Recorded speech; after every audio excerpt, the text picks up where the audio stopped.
Hi everyone, it's Amber, otherwise known as Dr. L.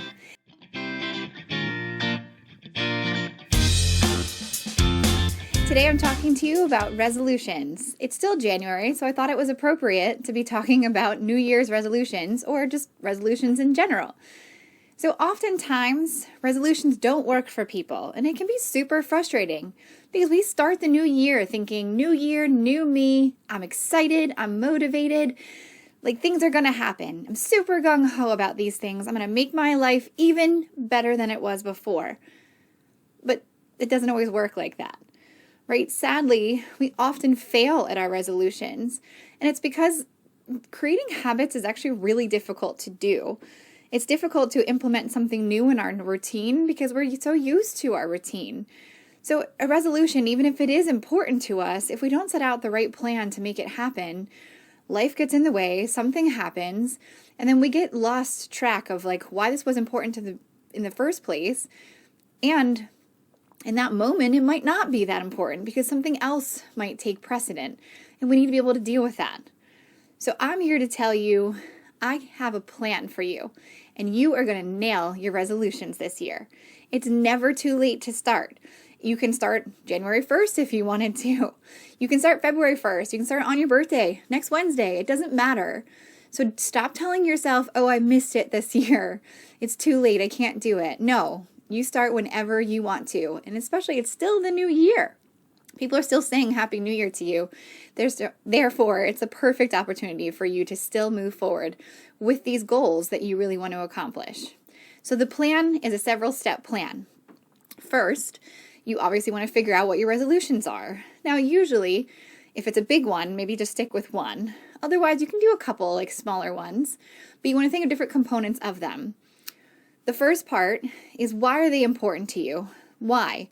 Why do these matter? Do they make you healthier, wealthier, happier, whatever it may be?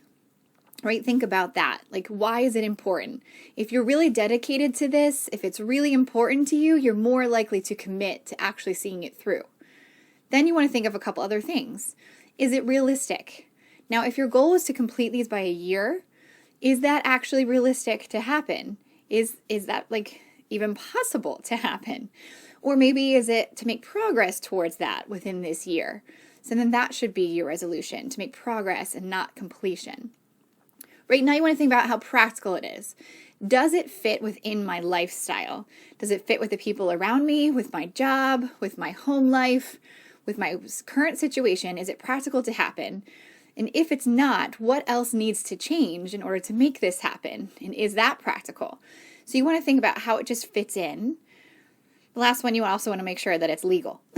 So that's another one that's kind of important. Otherwise, you got to be ready to deal with the consequences, right? So when you're setting out these resolutions, you first want to make sure they're important, they're realistic, they're practical, and legal. All right, now you want to set yourself with a plan. I know this is part of the plan is to make a plan, but this is really the how-to on your resolutions.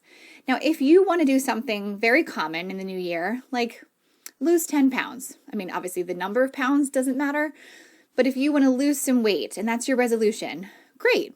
It will make you potentially happier and healthier. So all the better to do it. But how are you going to make sure you do that? We can't just say I'm going to lose 10 pounds and then magically it happens, right? You need to actually set out a plan. So this is the how-to. Maybe I exercise a little bit more. But what does that look like? How many times? Where am I exercising? How am I exercising? Maybe I'm eating better, but what does that look like? How am I making sure that happens? Am I meal planning? Am I doing different things at the grocery store? Whatever it may be. And this appeals to anything that you're trying to do. If you're trying to quit something, like a negative habit of some sort, it's not always easy to just do it cold turkey and just say, okay, I magically am finished. How can you incorporate that into your life? Maybe you start by doing less of it, and then gradually less of it, and then eventually it is no longer a part of your life, right? So there are different things that you can do, but you want to set up the how. That is really the crucial step to making this happen, because we love to be able to just claim things, but we need to be able to work towards them. So make sure you set up your how-to plan. Then it actually is really helpful to involve someone else in your life.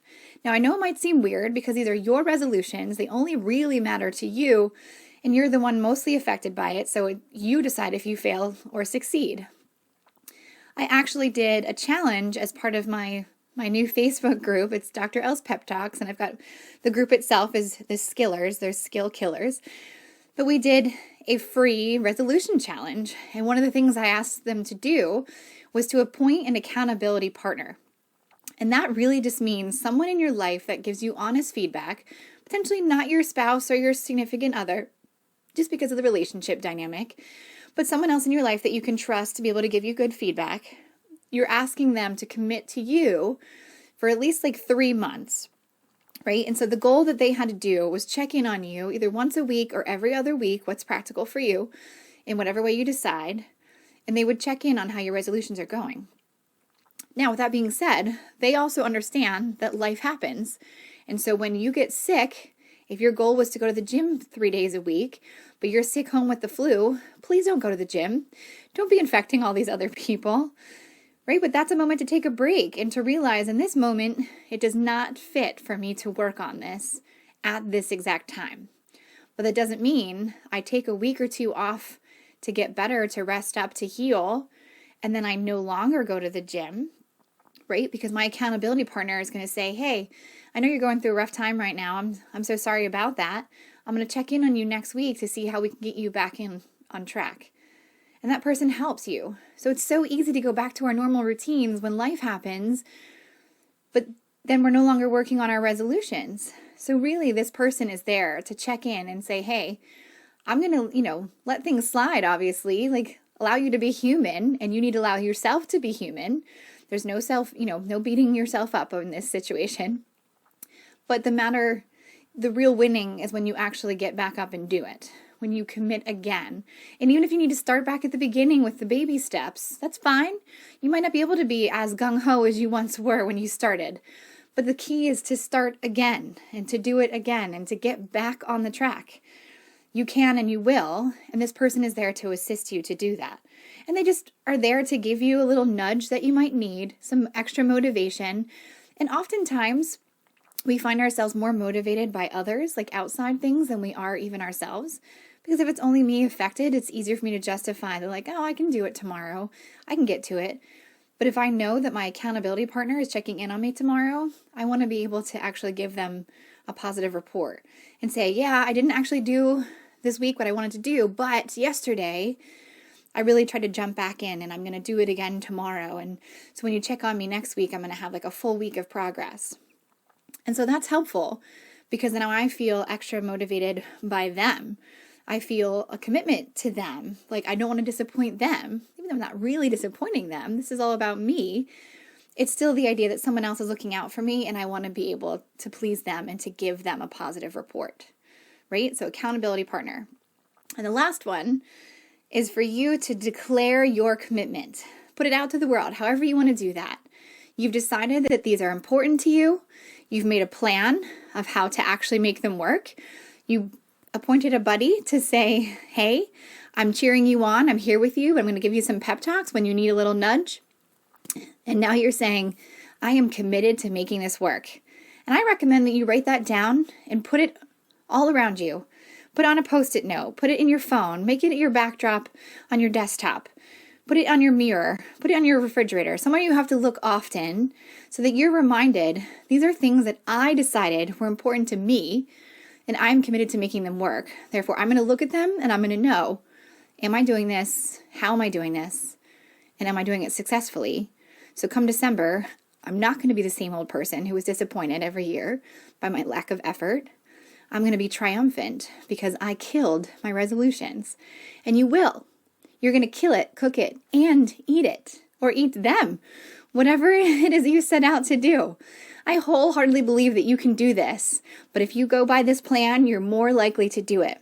I wish you the best of luck, Happy New Year, and you go kill those resolutions. Be sure to let me know how it went. Bye, everybody.